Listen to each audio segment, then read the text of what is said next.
नमस्कार, सुबह के 10 बजने वाले और आप देख रहे हैं अपना बिहार और मैं हूं आपके साथ विभा उपाध्याय। उस ब्लास्ट जिसकी जांच आज से एनआईए करने जा रही है, उसकी शुरुआत एनआईए की तरफ से हो रही है। बड़ा सवाल कि इस जांच की आंच कहां तक पहुंचेगी।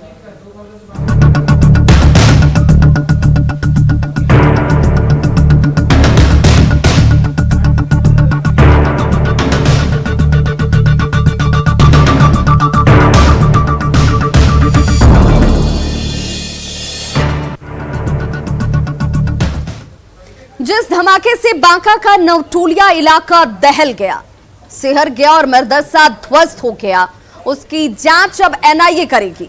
जांच इस बात की होगी कि धमाके के पीछे कौन आतंकी संगठन तो नहीं है, साथ ही धमाके में मारे गए मौलाना का कनेक्शंस का भी जांच इस दायरे में शामिल होगा। एनआईए करेगा बांका धमाके की जांच, आतंकी कनेक्शन की होगी तफ्तीश, सामने आएगा धमाके का सच। बांका के नवटोलिया मदरसा ब्लास्ट की जांच एनआईए करेगा। लोकल थाने में दर्ज एफआईआर को एनआईए ने टेक ओवर कर लिया है। अब पूरे मामले की तफसील से जांच होगी। जांच इस बात की होगी कि इस धमाके के पीछे कोई आतंकी मॉड्यूल तो नहीं और कहीं मदरसे में आतंकियों का स्लीपर सेल तो नहीं था। पहले स्थानीय पुलिस ने मामले की जांच की, फिर एफएसएल और बाद में एटीएस की टीम जांच के लिए पहुंची। एफएसएल की शुरुआती जांच में विस्फोट में बारूद के अंश मिलने की बात कही गई थी, जिसके बाद इसके आतंकी कनेक्शन का शक जताया जा रहा है। इस मामले में जिस तरह से बकायदा इनपुट्स मिले थे, जिस तरह से फॉरेंसिक डिपार्टमेंट के द्वारा जो इन्वेस्टिगेशन के दौरान ये पाया गया था कि उस मदरसा में जिस वक्त में वो ब्लास्ट हुआ था, वहां पे जिस तरह से हादसा हुआ था, वहां पे जांच के दौरान वहां पे कुछ विस्फोटक के नमूने भी प्राप्त हुए। लिहाजा इसी मामले की गंभीरता को देखते हुए इस मामले की तफ्तीश का जिम्मा एनआईए को सौंपा गया है। ब्लास्ट में मदरसे के इमाम अब्दुल मोबीन की मौत हुई थी, जो झारखंड के देवघर का रहने वाला था। लिहाजा बिहार से लेकर झारखंड तक उसके कनेक्शन को खंगाला जाएगा। मंगलवार को हुए धमाका इतना तगड़ा था कि मदरसे की बिल्डिंग भरभरा कर गिर गई थी। पहले स्थानीय पुलिस ने जांच की और अब इसका दायरा बढ़ा दिया गया है। इस हादसे में एक व्यक्ति की मौत भी हुई, जिसका नाम अब्दुल मोमिन है। वो 33 साल का युवक झारखंड के देवघर का रहने वाला है। लिहाजा अब जांच का दायरा बिहार के साथ साथ झारखंड में भी बढ़ चुका है। और अगर बात करें बिहार की बात करें तो बिहार नेपाल से सटा हुआ इलाका है और नेपाल से जिस तरह से बाकायदा पहले भी कई बार आतंकी गतिविधियां हुई है और जिस तरह से वहां पर इस मामले में भी संदिग्ध गतिविधियों को देखा जा रहा है, लिहाजा एक तरह से एक अनुमान लगाया जा सकता है कि इस मामले की गंभीरता में को देखते हुए आगे तफ्तीश में कई महत्वपूर्ण जो इनपुट जो है बाकायदा वो निकल के आ सकते हैं। मंगलवार 8 जून को बांका के नवटोलिया मदरसा में जोरदार धमाका हुआ था और मदरसे की बिल्डिंग ध्वस्त हो गई थी। सुबह 8 बजे हुए जोरदार धमाके से गांव में दहशत फैल गई और गांव के सभी पुरुष सदस्य फरार हो गए थे। बताया जा रहा है कि लॉकडाउन की वजह से मदरसा बंद था। ऐसे में सवाल है कि बंद मदरसे के अंदर चल क्या रहा था। अब एनआईए इन सभी सवालों के जवाब तलाश रही है। बांका से नागेंद्र के साथ दिल्ली से शंकर आनंद की रिपोर्ट। तो देखिए, बांका ब्लास्ट में अब तक क्या कुछ हुआ, ये तारीख दर तारीख जान लेते हैं। तो 8 जून मंगलवार का दिन जब मदरसा में तेज धमाका होता है, ये वो तारीख थी जब सबसे पहले 8 जून मंगलवार को मदरसे में तेज धमाके से पूरा इलाका जो है दहल गया था। 8 जून को ही मदरसे के इमाम अब्दुल मोबीन की मौत हो गई। 8 जून को एफएसएल जांच में बारूद के निशान मिले। 9 जून की तारीख जब एटीएस की टीम ने घटना स्थल की जांच की, पड़ताल की।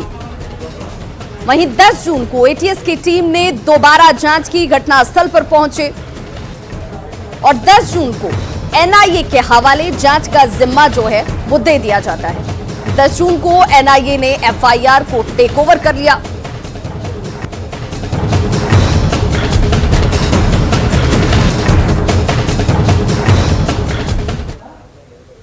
तो देखिए, बांका ब्लास्ट में अब जांच का दायरा बढ़ता हुआ और हर दिन इस पूरे प्रकरण को लेकर जांच में तेजी आती हुई। एनआईए की टीम आज जांच करने के लिए घटनास्थल पर पहुंचने वाली है। ये इस वक्त की बड़ी अपडेट, जिसकी शुरुआत आज 11 बजे की जाएगी और 11 बजे ये टीम जो है वो जांच स्थल पर पहुंचकर जांच करती हुई नजर आएगी। ब्लास्ट स्थल का निरीक्षण किया जाएगा। एटीएस और एफएसएल की टीम से भी संपर्क करेगी एनआईए की टीम। अब तक हुए जांच की पूरी जानकारी ली जाएगी कि आखिर क्या कुछ घटनास्थल से बरामद किया गया, क्या इस वक्त तक जानकारी इस टीम के जरिए एनआईए को दी जाती है और एनआईए कंक्लूजन पर कब तक पहुंचती है। ये तमाम चीजों पर निगाह टिकी हुई है। और सहयोगी नागेंद्र द्विवेदी हमारे साथ इस वक्त ज्यादा जानकारी के साथ बांका से फोन लाइन पर जुड़ चुके हैं। नागेंद्र, चूंकि एनआईए ने पूरे जांच का जिम्मा अब अपने हाथों में ले लिया है, क्या एनआईए की टीम जो 11 बजे पहुंचने वाली है उससे पहले हलचल आपको नजर आती है वहां?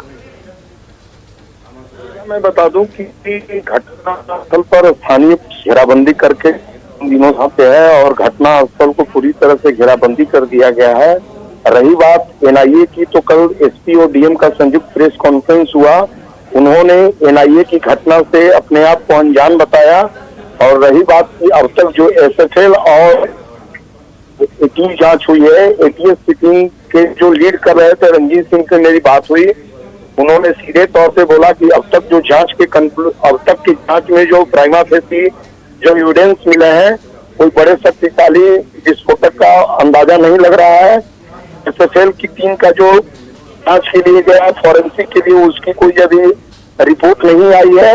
और जिला प्रशासन की ओर से प्रेस कॉन्फ्रेंस में एसपी ने सीधे तौर पे कल इनकार किया कि प्राइमा फेसी अब तक जो साक्ष्य एविडेंस हम लोगों को घटनास्थल से मलबे से मिला है, उसमें सीधे तौर पे जो भी मिला है उसको देसी बम के तौर पे पेश किया जा रहा है। अब रही बात कि लोगों का भी कहना है कि एनआईए जैसी प्रतिष्ठित और बड़ी जो एजेंसी है इसकी जांच करे और इसके तह तक जाए असल में वहाँ पे किस तरह का विस्फोटक था, क्या मंशा थी या किसी से जुड़ाव था कि नहीं। अब लोग भी चाहते हैं और ऐसे में एनआईए की जांच जब आज से शुरू होती हुई नजर आएगी, क्या कुछ स्थितियां स्पष्ट होती है, इस पर सबकी निगाह टिकी हुई। बहुत बहुत शुक्रिया नागेंद्र इस तमाम जानकारी के लिए। तो देखिए एनआईए जो है वो 11 बजे का वक्त बताया जा रहा है जब घटनास्थल पर पहुंचेगी और अब उस पूरे केस को जब उसने टेक ओवर कर लिया है तो घटनास्थल पर घेराबंदी भी कर दी गई है। हमारे सहयोगी शंकर आनंद हमारे साथ इस वक्त ज्यादा जानकारी के साथ दिल्ली से लाइव जुड़ गए हैं। शंकर, एनआईए ने इस पूरे घटना के बाद अपनी तेजी ला दी है, टेक ओवर कर चुकी है वो इस पूरे ब्लास्ट के मामले को लेकर। अब ये माने कि ये कंफ्यूजन दूर हो पाएगा कि वहां पर किस तरह का विस्फोटक का इस्तेमाल हुआ, विस्फोटक था ज्यादा इंटेंसिटी या कम इंटेंसिटी का, या ये किस तरीके से घटना सामने आई? देखिए विभा, जिस तरह से ये मामला आया है, ये मामला काफी संगीन है और इसी मामले की गंभीरता को देखते हुए जिस तरह से एनआईए के अधिकारी अभी एटीएस के अधिकारियों के साथ में भी संपर्क में जुड़े हुए हैं और जो शुरुआती तौर पे जानकारी मिली है कि ये जो कई बॉक्स है उसमें ये बम बना करके रखा गया था और ये जो बम बनाने वाला जो डब्बा है वो दूध वाला जो डब्बा होता है उसमें रखा गया था। उसमें विस्फोटक और उसमें कील, उस तमाम चीज़ों को डाल करके बम बनाया गया था और कई डब्बों में रखने के बाद वहाँ पर एक साथ रखा हुआ था जिसमें कि एक बम जो है ब्लास्ट किया।